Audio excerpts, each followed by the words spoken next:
నమస్తే. నేను doctor Aditya Ranganath వెంపల. Millets చిరుధాన్యాలు ఇప్పుడు రీసెంట్‌గా కొంచెం దీని ప్రమోషన్ ఎక్కువైంది గదా! యాక్చువల్‌గా ఇదివరకు మన పెద్దలు వాళ్ళు కూడా ఏంటనంటే, ఈ బియ్యం రైస్ అది కాకుండా చక్కగా కొర్రలనో, లేకపోతే గంటెనోనో అట్లా అది తినేవారు. వాళ్ళు చాలా బలంగా, శక్తిగా ఉండేవాళ్ళని కూడా మనం వినే ఉంటాం. మన తాతలు, మన అమ్మమ్మలు, మన ముత్తాతలు వాళ్ళు గూడా. అయితే తర్వాత తర్వాత మనకి రాను రాను రైస్ అలవాటయిపోయింది. సరే ఇప్పుడు మానుకోలేకపోతున్నాం. అయితే ఇప్పుడు ఈ మిల్లెట్స్ కంపల్సరీ తినాలా? తినకపోతే మనం ఈ హెల్త్‌ని మనం ఇంప్రూవ్ జేసుకోలేమా? అనేది ఈరోజు డిస్కస్ చేసుకుందాం. అట్లనే ఒకవేళ మిల్లెట్స్ తింటే గనక ఎలా తీసుకోవచ్చు? ఆర్ లైక్ మిల్లెట్స్ కొంతమందికి పడక ఏంటనంటే కాన్‌స్టిపేషన్ ప్రాబ్లమ్ ఒస్తది. కొంతమందికి మలబద్ధకం వచ్చేస్తది. అంటే ఇది తీసుకున్న కొద్ది రోజుల తర్వాత. సో, అలాంటి వాటితో బాధపడుతున్న వాళ్ళకి ఏంటి ఆల్టర్‌నేట్ అనేది ఈరోజు ఖచ్చితంగా మనం డిస్కస్ చేసుకుందాం. అయితే నన్నడిగితే రైస్ బదులు మిల్లెట్స్ చాలా చాలా బెస్ట్. కానీ కొంతమందికి ఏంటనంటే ఒకటే టైప్ ఆఫ్ మిల్లెట్ తీసుకోవడం ఎక్కువ కాలం తీసుకుంటే కొంచెం బోర్ కొట్టినట్టు అనిపిస్తది. కొంతమందికి ఎందుకో వెయిట్ చేసినట్టు అనిపించడం, లేపోతే కొంచెం కాన్‌స్టిపేషన్ ప్రాబ్లమ్ మలబద్ధకం వచ్చినట్టు అనిపించడం ఇట్లా ఉంటది కదా! సో, అలాంటి వాళ్ళు ఏం చేయొచ్చు అనంటే ఆల్టర్‌నేట్‌గా రొటేషన్ చేసుకుందాం. స్టార్టింగ్‌లో అలవాటు లేదు కదా! రైస్‌ని కొంచెం మోతాదు, కొంతేమో కొంచెం మిల్లెట్స్ లైక్ అంటే మీరు కొర్రలు తీసుకోవచ్చు, లేదు అనంటే గంటులు తీసుకోవచ్చు, ఈ రాగులు తీసుకోవచ్చు. అరికెలు తీసుకోవచ్చు, సామెలు ఇలాంటి ఏదైనా మిక్సప్ చేసుకోండి. లేదా 2, 3 రకాలనేది మీరు మిక్స్ చేసుకోండి ప్లేట్‌లో. చేసుకొని దాంతో వండుకొని చక్కగా మీరు బ్రేక్‌ఫాస్ట్‌కైనా, లేదంటే మధ్యాహ్నం లంచ్ టైమ్‌లోనైనా సరే ఇది తీసుకోండి. కానీ ఇది తీసుకుంటూ దీంతో పాటు ఖచ్చితంగా ఒక సలాడ్ ఏదైనా ఒక కీరా దోసకాయలు, క్యారెట్ ముక్కలు, లేకపోతే ఉల్లిపాయలు అట్లాంటిది ఏదన్నా ఒక సలాడ్ కూడా పెట్టుకొని తీసుకుంటే ఇంకా మంచిది. బాడీకి, హెల్త్‌కి అన్నట్లు. సో, అది చేసుకొని బాగా ఉడికించి చక్కగా రుచిగా మీరు వండుకొని చక్కగా తీసుకోవచ్చు. కొంతమందికి ఏం చేద్దామంటే, ఒకవేళ ఒక 1 వీక్ పోనీ ఒక టైప్ ఆఫ్ మిల్లెట్ తీసుకున్నారనుకోండి. ఇంకొక 1 వీక్ ఇంకోటి మార్చుకోండి. అట్లా మార్చుకోండి. లేదంటే ఒక 15 డేస్ ఒకటి వాడుకోండి. ఓ 15 డేస్ ఇంకోటి మార్చుకోండి. అట్లా మనకి ఇన్ని రకాలున్నాయి కదా మిల్లెట్స్‌లో. ఇప్పుడు మళ్ళీ క్వినోవా ఒకటుంది. సో, అది ఇంపోర్టెడ్ క్వినోవా కొంచెం కాస్ట్ ఎక్కువ కాబట్టి సరే క్వినోవా పక్కన పెట్టినా మిగిలినవి ఇవేవైనా వాడుకోవచ్చు. ఆహ్, తర్వాత మీకొక రెసిపీ కూడా చెప్పబోతున్నా. అది ఏంటి అనంటే మీరు సింపుల్‌గా చేసుకోవచ్చు. ఒకేసారి అంటే చేసుకొని ఉంచుకొని స్టోరేజ్ ఉంచుకొని మీరు చక్కగా డైలీ యూజ్ చేసుకోవడానికి ఉపయోగపడతది. అది గూడా నేను చెప్పబోతున్నా. అయితే ముందు దీని బెనిఫిట్స్ మీ అందరికి తెలిసిందే. అంటే డయాబెటిస్ ఉంటే మీకు కంట్రోల్‌కొస్తదని, బీపీ ఉంటే కంట్రోల్‌కొస్తదని వినే ఉంటారు. అయితే కొంతమందికి తెలుసో లేదో కొలెస్ట్రాల్ లెవెల్స్ అంటే మనకి ఏదైతే చెడు కొలెస్ట్రాల్ ఉందో, ఎల్‌డీఎల్ అది ఏదైతే ఉందో అదన్నీ కూడా మేనేజ్ చేయడానికి, బ్యాలెన్స్ చేయడానికి ఈ మన కొర్రలు ఇవన్నీ కూడా చాలా ఫాక్స్‌టైల్ మిల్లెట్స్ కొర్రలు. ఈ మిల్లెట్స్ ఇవి బాగా యూజ్ అవుతాయి. ఈవెన్ నరాలకు సంబంధించి ఎవరికైనా ఇబ్బందున్నా కూడా దాని నుంచి కూడా మీరు బయటపడడానికి హెల్ప్ అవుతది. Even B12 deficiency, iron deficiency నుంచి అనీమియాలు, రక్తహీనతలు ఇవన్నీ ఉండడాలు. సో, ఇలాంటి వాళ్ళకి కూడా ఈ మిల్లెట్స్ తీసుకుంటే చాలా పోషకాలు అందుతాయి. కంపల్సరీ ఈ మిల్లెట్స్ అనేది ఉండేలా చూసుకోండి. ఉంటే ది బెస్ట్ అన్నట్లు. అంటే మీరు టాబ్లెట్స్ వాడుతున్నారు, మెడికేషన్ వాడుతున్నారు, సంవత్సరాల నుంచి వాడుతున్నారు. లేదా ఇప్పుడే స్టార్ట్ చేసారు. ఏదో అనారోగ్య సమస్య వచ్చింది. మెడిసిన్ స్టార్ట్ చేసాం. ఇప్పుడు హెల్త్ అంటే ఈ డైట్‌ని మనం కరెక్ట్‌గా చేసుకోపోతే ప్రొలాంగ్‌గా చాలా ఇయర్స్ మీరు ఈ టాబ్లెట్స్ మీద, ఆ మెడికేషన్ మీద ఆధారపడాల్సి వచ్చేస్తది. సో, అలాంటి దగ్గర నుంచి తప్పించుకోవడం కోసం చెప్తున్నా.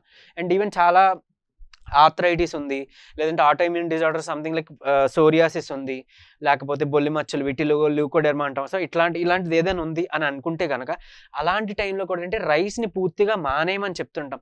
అలాంటప్పుడు ది బెస్ట్ ఆల్టర్‌నేట్ ఆప్షన్ ఏదైనా ఉంది అంటే మిల్లెట్స్. ఇవి తీసుకుంటే మీ బాడీలో అంటే అంత ఎక్కువ బాధపడుతున్న వాళ్ళకే చాలా రికవరీ ఉంటుంది, రిలీఫ్ ఉంటుందని చెప్తున్నాం కదా మనం. సో, అలాంటప్పుడు కొంచెం అంటే చిన్న హెల్త్ ఇష్యూసే ఉన్నాయి. లేకపోతే హెల్తీగా మనం ఉన్నాం అనేటప్పుడు ఇంకా త్వరగా మనకి హెల్త్ బెనిఫిట్స్ ఇంకా మంచిగా వస్తాయన్నమాట. సో, ఖచ్చితంగా అందరూ ఇది వాడుకొని తీరాలి. అయితే మీకిప్పుడు నేను చెప్పబోయే రెసిపీ రాగులు తీసుకోండి. తర్వాత కొర్రలు తీసుకోండి. సామెలు తీసుకోండి. అరికెలు తీసుకోండి. తర్వాత అటుకులు తీసుకోండి. ఇవన్నీ కూడా ఏంటి అనంటే ఒక కప్పు మోతాదు తీసుకుంటారు. దీనంతటికి కలిపి ఒక చిన్న 2 స్పూన్స్ మెంతులు కూడా కలుపుకోండి. కలిపి ఏవైతే ఈ 4, 5 ఐటెమ్స్ ఆర్ 6 ఐటెమ్స్ ఏవైతే వచ్చినాయో వీటికి కొంచెం మీరు ఆహ్, మనం ఏదైతే ఇడ్లీలోని తర్వాత ఇప్పుడు మనం దోసలకి చేసుకున్నామో సేమ్ అట్లనే ఆ బ్యాటర్ చేసుకోవడానికి మనకి మినుములు కూడా వాడుకోవాలి. మినుములు కూడా ఇందులో వేసుకోవాల్సి ఉంటుంది. సో, వేసుకోండి. వేసుకొని చక్కగా మీరు బ్యాటర్ తయారు చేసుకోండి దీంతో. చేసుకొని ఇదే సేమ్ బ్యాటర్ మీరు దోసలకి వాడుకోవచ్చు. ఇదే సేమ్ ఇదే పిండి మీరు ఇడ్లీలు చేసుకోవడానికి కూడా వాడుకోవచ్చు. దీంతో చేస్తే కొంచెం కలర్‌ఫుల్‌గా బావుంటది కూడా చూడడానికి ఆ ఇడ్లీలు లేకపోతే ఆ దోస. అలానే టేస్ట్ కూడా చాలా బావుంటది. ఇంకొకటి ఏంటి అనంటే బెనిఫిట్ మీరు ఉదయం తిన్నారనుకోండి దీంతో చేసింది. మీకు ఈవెన్ మధ్యాహ్నం వరకు ఏంటి కొంతమందికి సాయంత్రం వరకు కూడా ఆకలిగా అనిపించదు. అంటే అంత బలము ఇస్తది. అంటే నీరసం రాకుండా మీకు బలాన్ని తీసుకొస్తది. తర్వాత ఆకలిని కూడా నింపేస్తుందనమాట. అండ్ ఈవెన్ చాలామందికి షుగర్ ఉండి బయటికెళ్ళినప్పుడు లేదా జాబ్స్‌కెళ్ళినప్పుడు, ఆఫీస్‌కెళ్ళినప్పుడు ఎక్కువ సార్లు యూరినేషన్ అవుతుంది. యూరిన్‌కి వెళ్ళాల్సొస్తుంది అట్లా అనుకుంటారు కదా! ఏదైతే షుగర్ లెవెల్స్ కంట్రోల్‌కి రాకుండా. సో, ఆ సింప్టమ్ కూడా పోతుంది. ఎందుకు అనంటే షుగర్ లెవెల్స్‌ని కంట్రోల్ చేస్తుంది. మీరు తినడం స్టార్ట్ చేసిన ఒక రోజు, 2 రోజులనే ఆ లెవెల్స్‌ని కంట్రోల్ చేయడం మొదలు పెడుతుంటది. సో, పెట్టినప్పుడు ఆటోమేటిక్‌గా ఈ సైడ్ నుండే ఈ సింప్టమ్స్ అవి కూడా తగ్గడం మొదలవుతాయి. అండ్ ఈవెన్ చాలామందికి బ్లడ్ లాస్ ఉంటది. ఐరన్ డెఫిషియన్సీ అంటాం.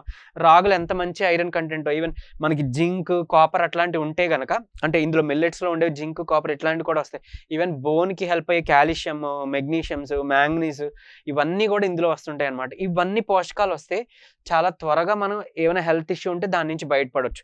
సో, ఖచ్చితంగా ఎయిదర్ బ్రేక్‌ఫాస్ట్ అయినా లేదా లంచ్‌తో పాటు తీసుకోవడం మొదలుపెట్టండి. ఇబ్బందిగా ఉంటే గనక చెప్పాను గదా! కొంచెం పార్ట్ ఏమో మిల్లెట్స్, కొంత పార్ట్ ఏమో రైస్ పోనీ కలిపి ట్రై చేయండి. తర్వాత నెమ్మదిగా రైస్ తగ్గించడానికి ట్రై చేసి, ఆ మిల్లెట్స్ మీద ఆధారపడ్డారంటే మీకు ఖచ్చితంగా హెల్ప్ అవుతుంది. ఈవెన్ న్యూరోపతి అంటాం. అంటే డయాబెటిక్ న్యూరోపతి, డయాబెటిస్ ఉన్న వాళ్ళలో చాలామందికి నరాలు కొంచెం బలహీనపడటం, లేకపోతే ఈవెన్ వెన్నుపూస సమస్య ఉండే వాళ్ళకి కూడా, స్పాండిలోసిస్ ఉండే వాళ్ళకి కూడా కొంచెం నరాలు జివ్వుగా అనిపిచ్చి, తిమ్మిర్లు రావడం, మంటలు రావడం, లేకపోతే ఇబ్బందిగా పెయిన్‌గా ఉంటది. అలాంటి వాళ్ళకి, ఈ నరాలు డ్యామేజ్ అయిన వాళ్ళకి ఈ రివర్స్ చేసుకోవడం చాలా హెల్ప్ అవుతది. అండ్ ఈవెన్ ఇది తీసుకుంటే మీరు ఏదైతే మనం పెద్దగా చూస్తున్నామో అంటే హైపర్ టెన్షన్, బీపీ గాని, షుగర్ గాని, లేకపోతే ఈ ఆటో ఇమ్యూన్ డిజార్డర్స్ గాని ఏవైతే ఉన్నాయో, చాలా పెద్ద అనారోగ్య సమస్యలు ఏవైతే చూస్తున్నామో అవి కూడా ఈ ఆహారం విధానం మార్చుకోవడం వల్ల అంటే వీటిని మనం ఇంక్లూడ్ చేసుకోవడం వల్ల డైలీ డైట్‌లో చాలా వరకు రివర్స్ బ్యాక్ అవుతాయి. చక్కగా అంటే ఐ మీన్ క్యూర్ అవుతుందనమాట. రివర్స్ బ్యాక్ అంటే ఆ డిసీజెస్ నుంచి చక్కగా హెల్తీ స్టేట్ ఆఫ్ కండిషన్‌కి మనం రివర్స్ బ్యాక్ రాగలుగుతామనమాట. ఇవందరూ వాడుకోండి.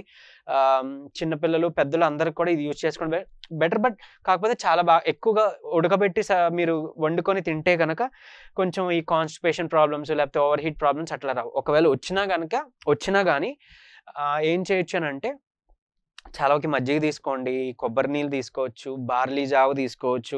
సో, ఇవన్నీ ఇలాంటి ఆప్షన్స్ వాడుకుంటే ఆ ఓవర్ హీట్ అది కూడా తగ్గిపోతుందనమాట. అండ్ కాన్‌స్టిపేషన్ ఉందా అంటారంటే కొంచెం ఫ్రూట్ కూడా ఏదైనా పెట్టుకోండి. లేదా కీరా దోసకాయలు అట్లా పెట్టుకోమని అవి పెట్టుకోండి. పెట్టుకుంటే మీ బాడీలో కొంచెం హైడ్రేషన్ మంచిగా వాటర్ కంటెంట్ మంచిగా వెళ్ళి చక్కగా మీకు మోషన్ కూడా చక్కగా అవ్వడం మొదలవుతుంది. ఈ ఇబ్బంది నుంచి కూడా బయటపడొచ్చు. సో, మిల్లెట్స్ కంపల్సరీ వాడుకోండి. ఈ విధంగా ఏదైతే నేను రెసిపీ చెప్పానో అది మీరు ట్రై చేయండి. కామెంట్స్‌లో పెట్టండి. మీకు టేస్ట్ ఎలాగనిపించింది? ఆర్ మీ బాడీలో వచ్చే చేంజెస్ 1 వీక్‌లో ఎంత మంచిగా అద్భుతంగా వచ్చాయనేది మీరు కామెంట్‌లో పెట్టండి. తర్వాత ఖచ్చితంగా పంచదార, గోధుమ పిండి, మైదా పిండి వాడడం మానేయండి. ఈ జొన్నలు, రాగులు ఏవైనా కలిపి మీరు రొట్టెలు చేసుకొని తినొచ్చు గానీ, డయాబెటిస్ ఉంది, చపాతీ తినాలి కాబట్టి బయట నుంచి కొనుక్కొని తెచ్చుకున్నాం అని మాత్రం వద్దు. గోధుమలు కావాలంటే మీరు మిల్లులో ఆడించుకొని, వీటితోనే కలిపి కావాలంటే రొట్టెగా తయారు చేసుకొని తినొచ్చు గానీ, బయట వాడే ఆ రిఫైన్డ్ ఫ్లోర్ ఏదైతే ఉందో అది అస్సలు వాడొద్దు. ఇది మాత్రం గుర్తుపెట్టుకోండి. నమస్తే.